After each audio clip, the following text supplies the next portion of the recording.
Pacific Rim Uprising is directed by Stephen S. DeKnight and it stars John Boyega, Scott Eastwood, and a few characters that are returning from the first movie. The film is set 10 years after the first Pacific Rim, and we follow Jake Pentecost, the son of Idris Elba's Stacker Pentecost in the first film, as he reunites with his half-sister Mako Mori to lead a new generation of Jaeger pilots, including his rival Lambert, played by Scott Eastwood, and a 15-year-old hacker he finds roaming on the streets as she is gathering up parts of Jaegers to build her own. Now, if you guys have followed me for a period of time, you know I'm a huge fan of giant monsters and giant robots. I made my Pacific Rim review this past week on Monday of the original, and I really love that film. I grew up with Power Rangers and anime and stuff like this, and Stephen S. DeKnight brought us all Daredevil Season 1, and to me personally, he is responsible for my favorite TV show of all time, Spartacus.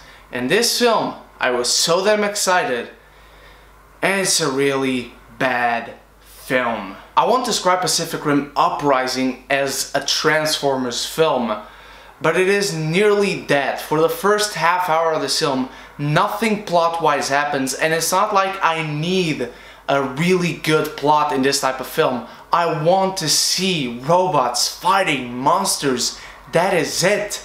And that barely happens in this film, not until the third final act and the final climatic battle of the film. For the first entire hour of the movie, you have no idea what the stakes are. You have no notion of what is going on. They tell you nothing, to the point where you cannot be invested. You cannot be invested in any of these characters. They grab on so much to the fact that John Boyega is the son of Idris Elba's scene-stealing character in the first film that they have nothing else for him for you to root for. You like him because he's John Boyega, and he's actually good in the film, and Scott Eastwood is also fine in the film. They have this kind of fun little rivalry going on, but there's nothing emotionally going on. There's nothing riveting. There's nothing exciting, nothing exhilarating. The action sequences with the Jaegers fighting are really disappointing, because in the first film you get scale and scope and you see the movements and how slow they are. In here you barely see it, whereas in the first film you start up really close only to zoom out and really see the size of these beasts. In this film it's always up close and you barely see their size, you barely feel their impact in this world, because there are a lot of buildings in this film that are taller, and I mean a lot taller, than the Jaegers. Now, in the first film, Charlie Day connects his mind to a kaiju to get some information, and we get the reveal that the monsters come from a rift underneath the sea from a different dimension sent by aliens. Charlie Day returns in this film, and I will not spoil anything, but it has got to be some of the worst screenwriting and some of the worst storytelling and some of the worst everything I've seen them do with a character. Because Charlie Day, he cannot play the type of role he is asked to play in this film. You as an audience do not buy into this bullshit that Charlie Day is doing in this film. It's so excruciatingly painfully sad that they went this route, and the movie hinges so much on it. It's absolutely cringeworthy. I'm not sure I can blame Stephen DeKnight, because I think he did the best he could directing this film from the script that he directed. Now, I'm not sure if he wrote it as well. I don't remember who wrote it, but this script is just so bad. There's this young girl who's from the streets. John Boyega is also from the streets. They added nothing. Their relationship added nothing to the film. In fact, it only took it away. And they reference so many characters and so many events from the first film. They even bring back some of the characters that it felt really off, really extremely weird, that they did not even mention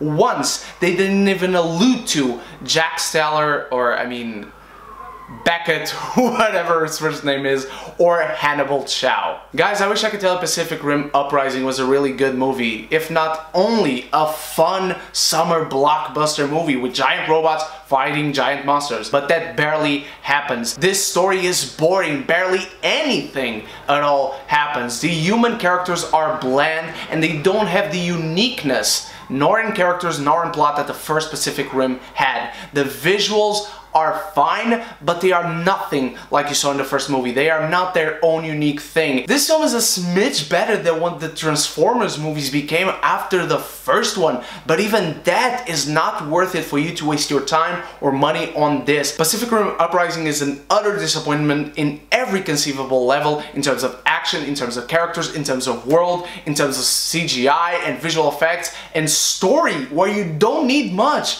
but by the end, with the story we did have, it made me feel like Clark Gable. But guys, what did you think of Pacific Rim Uprising? Let me know in the comments below. Were you disappointed with this one? Were you not? Were you happily surprised?